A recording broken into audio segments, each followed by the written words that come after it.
Assalamu alaikum. So the reason I've made this video is because I don't know where I would be without Children of Jannah. There was so much support offered to me at the time of need, and this charity still continues to support me. So if you are debating whether to reach out and seek help, inshallah, I hope that this may give you the push or the nudge to do it. So what happened with me specifically, it was my first pregnancy. I had a miscarriage, so there were no signs of anything being wrong. Everything was normal. In my mind, I was preparing for what my life was going to be like for the first time to be a mum. And, you know, I went to my scan, and the words that nobody wants to hear, the baby's heartbeat had stopped. They said, "I'm sorry, there's no heartbeat." And there was nowhere else for me to go. I remember leaving that situation very confused, very lost. You know, I felt like my body had failed me. I didn't understand.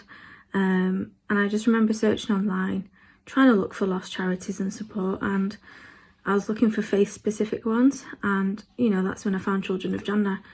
And I was reading other testimonials. I was reading about other parents who, they had sections for, you know, those who had had a miscarriage, those who had had a stillbirth, or, you know, infant loss, child loss, whatever the loss is in relation to your child. And I saw testimonials of people who were in a similar situation, who'd had a miscarriage, and that, you know, they would recommend it on that basis. A month after it had happened, I reached out. So for me, you can never prepare for your first pregnancy to go wrong.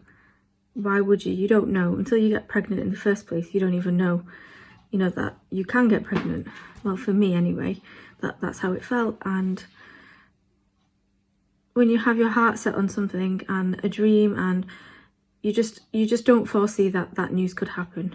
Especially for me, there were no signs of anything going wrong. So I was literally told on the day of my scan. So when I still remember, you know, being ready for that scan, and I was so excited to see the baby, only to be told bad news. And what I found with my miscarriage, I still had to go through labour, so to speak. I had contractions, and it was painful physically, not only emotionally. It was a really hard time. And after that process had finished, that's when I reached out to Children of Jannah. What Allah did, He made us find out that news specifically, that there's no heartbeat during the month of Ramadan. That's His wisdom. Whatever His wisdom is, He chose for us to find out that piece of information in the holy month of Ramadan. You know, I could have found out earlier, but I didn't. I found out at that point. So now that Ramadan is here again for me, I'm reaching that 1 year milestone. It's not been a full year yet since I've had that bad news. And this is why I'm making this video, because if you are out there and you're in a similar situation, Children of Jannah will help you. So what I found with Children of Jannah, it was a safe space. It was an opportunity for me to talk about my loss, to talk about my baby, to talk about, you know, the whole process of 1 minute being pregnant and the next minute no longer being pregnant. Your body doesn't stop being pregnant. You're just in a situation where you're carrying something that is no longer viable. And I found a lot of comfort in Children of Jannah because I was given that space, you know, it was a lady called Shamila, and she just made things so easy for me. You know, she gave me that opportunity to grieve, to, you know, process and talk about the loss. And, you know, I was so confused. I wasn't really sure what was going on. And up until I reached out, I didn't even think about Jannah. You know, we're always told, where are you going? Where's that end goal? This is dunya, we're going to akhirah. But in reality, I had never even thought about Jannah. Not to the degree that I think about it now. You know, I didn't even know much about Jannah. But Children of Jannah, reading their materials and where is my child, knowing that even a loss, it doesn't matter where the loss is, Children of Jannah recognise that loss, you know, and that baby. You know, whether there's a soul or no soul, fetus, you know, wherever you are in that journey, it still acknowledges and recognises, you know, that life. And that for me is where I found comfort, because there is nowhere else that's recognised. There isn't a space for me to talk about that, because it was my first pregnancy. You know, I still carried that baby. it ended.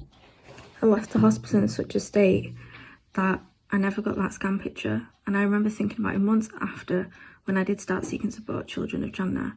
And I remember talking to Shamila and I was like, I just wish I got that picture, because I had nothing to remember my baby by other than the loss and the pain. And she said, just ring and ask. And I asked, and then I got my scan. So I got my picture of my little baby. And I remember speaking to Children of Jannah, and Shamila said, why do you think you got that scan? And I remember just thinking, I don't know. I said, Allah. Through Allah, He knew what you needed in that moment. And if that gave you comfort, He gave it to you. And you know what? When I got that picture, it was just because on that day, I was going to that appointment to have that scan, to see my baby and carry on as normal. And it didn't end that way. And, you know, I was so hung up on that scan. And then I did get the picture. And even now, I have that picture. And sometimes I look at it from time to time. And, it, you know, it's just nice to acknowledge that there was a baby. You know, the world moves on. But when you carry a baby, when you still go through pregnancy, and I still went through the whole of the first trimester symptoms. You know, I had extreme sickness. Even after my loss, my hormones hadn't changed. I was still very much being sick as I was losing and continuing to lose. And, you know, that was emotionally and physically hard. And I just really love the way Children of Jannah were there for me. You know, there was an answer to where my child goes. There was an answer to, you know, where the children are in Jannah with Ibrahim alayhi salam, you know, in the gardens. They're in the best place possible. You know, what more could you ask for? When you pray for a righteous child, or you pray for the best. If your child is taken and goes back to Allah and they're in Jannah, that is the best place. That's the ultimate goal. You know, now, whenever I think of Jannah, I think of my baby. You know, there is actually a reason that I need to get to Jannah now. There's a reason that I have to put an effort in to try and get there, because there is somebody there. And I don't think I would ever have thought that way had the loss not have happened. And I just like the fact that Children of Jannah let you be real. You know, there's no, you're not putting up a front. You know, you can be honest, you can talk about how you feel, and, you know, they really put in the time and effort. There's a lot of resources, you know, they gave the journal, you know, there's a little book with little quotes in for comfort, so like solace. There's just a lot of material in there, pack for people who are bereaved, and it's just really comforting. And, you know, I pray that Allah puts more barakah in their work and more people are aware, because, you know, I didn't wait and I don't regret it. I'm so glad I reached out when I did, because if I had left it, I think I would have had even more unresolved grief. I would have just carried on pretending things are normal and then just moving on. And you can't do that. It's just, it's not, for me, I needed to address it. I needed to speak to somebody, and I would really recommend Children of Jannah to anyone. You just can't put a price on that level of support. You know, may Allah take us all to Jannah. You know, that is the goal, Jannatul Firdaus. Ameen.